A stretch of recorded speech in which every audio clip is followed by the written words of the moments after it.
नौचंदी जुमारात थी। ताहिरा बेगम मामूल के मुताबिक शाह गाजी के मज़ार पर चादर चढ़ाने आई थी। सभी साथ थे, बस मौज़म अली मौजूद नहीं थे। वैसे भी वो कभी कभार ही आ जाया करते थे। उसका ये मतलब नहीं था कि उन्हें शाह गाजी से अकीदत नहीं थी, बस वो कारोबारी आदमी थे और अपनी मसरूफियात में गुम रहते थे। बाकी नज़म, नसर, कुछ मुलाजिम, अशीरा सभी हुआ करते थे। शाह गाजी के मज़ार से कुछ फासले पर ज़बरदस्त खीमे लगाए जाते थे। एक खीमे में 7 आए हुए मुलाजिम होते थे और दूसरे में ताहिरा बेगम दोनों बेटियों और अशीरा के साथ। शुक्र है कि अशीरा को मुलाजिमों के साथ ही रखा जाता था। कम अज़ कम इतना ख्याल ज़रूर कर लिया जाता था। आज भी 12:15 बजे ताहिरा बेगम मज़ार अक़दस पर फातिहा ख्वानी करवा रही थी। चादरें चढ़ाई गई थी, फूल चढ़ाए गए थे, खैरातें बांटी गई थी, लंगर तकसीम किया गया था। 12:15 बजे वो वापस आई थी। सब थक गए थे, लेकिन अशीरा को नींद नहीं आई थी। वैसे भी गर्मियों का मौसम था, फ़िज़ा में हब्स की कैफियत थी और मौसम बहुत ही ख़राब हो रहा था। अशीरा खीमे में अपनी जगह लेटी हुई सोचों में गुम थी।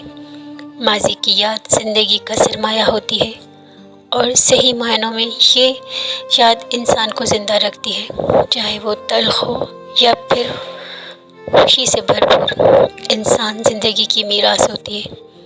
अबू अम्मी ज़िंदा थे तो उसका शुमार भी इंसानों में होता था। हर तरह की खुशियाँ उसके लिए थीं, लेकिन तकदीर ने उसके माँ बाप छीन लिए और दोनों कार हादसे में हलाक हो गए थे।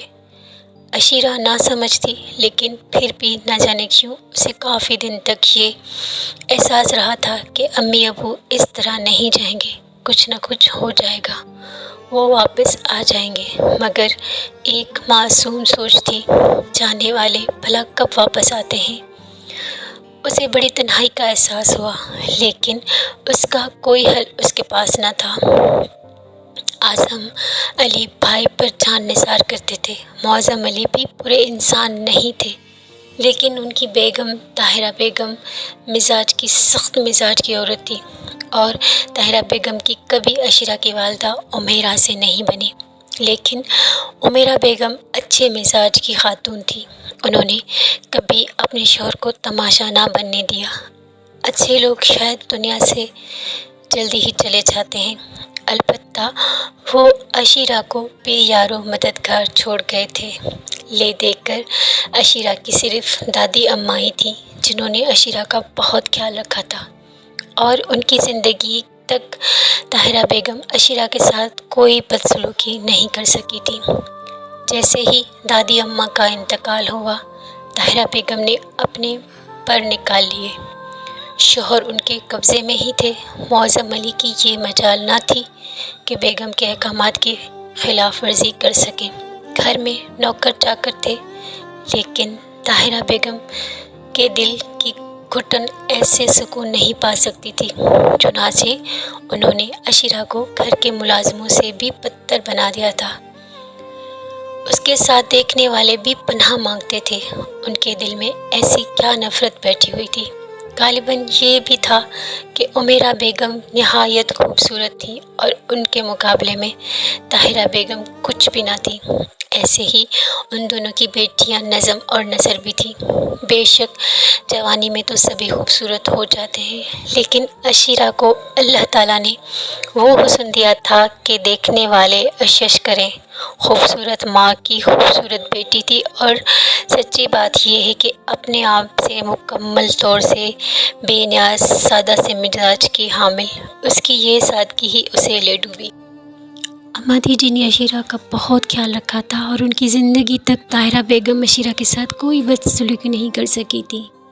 जैसे ही दादी अम्मा का इंतकाल हुआ, ताहिरा बेगम ने अपने पर निकाल लिए। शौहर उनके कब्ज़े में थे। मौज़म अली की ये मजाल ना थी कि बेगम के अहकामात की खिलाफ वर्जी कर सके। घर में नौकर चाकर थे, लेकिन ताहिरा बेगम के दिल में घुटन ऐसे सुकून नहीं पा सकती थी। चुनाचे उन्होंने अशीरा को घर के मुलाजिमों से बदतर बना दिया। وہ سلوک کیا اس کے ساتھ کہ دیکھنے والے بھی پناہ مانگے۔ پتہ نہیں ان کے دل میں ایسی کیا نفرت بیٹھی ہوئی تھی۔ غالباً یہ بھی تھا کہ عمیرہ بیگم نہایت خوبصورت تھی اور ان کے مقابلے میں طاہرہ بیگم کچھ بھی نہیں تھی۔ ایسے ہی ان دونوں کی بیٹیاں نظم اور نشر بھی تھیں۔ بے شک جوانی میں تو سبھی خوبصورت ہو جاتے ہیں، لیکن عشیرہ کو اللہ تعالیٰ نے وہ حسن دیا تھا کہ دیکھنے والے عشش کریں۔ خوبصورت ماں کی خوبصورت بیٹی تھی، اور سچی بات یہ ہے کہ اپنے آپ سے مکمل طور سے بے نیاز سادہ سی مزاج کی حامل اس کی یہ سادگی ہی اسے لے ڈوبی۔ اس کی طرح نظم نثر بھی جوان ہو گئی تھی۔ یہ طاہرہ بیگم کی بیٹیاں تھیں۔ طاہرہ بیگم ان دونوں کے لیے اچھے رشتوں کی تلاش میں تھی۔ معظم علی نے بھی طاہرہ بیگم کے کہنے سے اپنے کچھ دوستوں سے اس بارے میں بات کی تھی۔ چنانچہ مالی طور پر ان کے ہم پل ہاشم خان صاحب اپنے بیٹے کا رشتہ لے کر آ گئے۔ بیگم ہاشم اور بیٹا ظفر خان بھی آیا تھا۔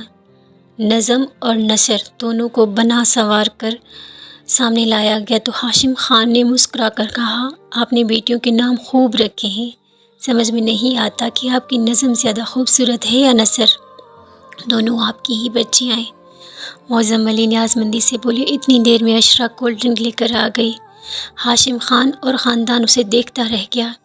معمولی قیمت کے کپڑوں کا سادہ لباس پہنے ہوئے، الجھے ہوئے بال، سلگتا چہرہ، اس قدر دلکش اور پرکشش کہ انسانی آنکھ جھپکنا بھول جائے۔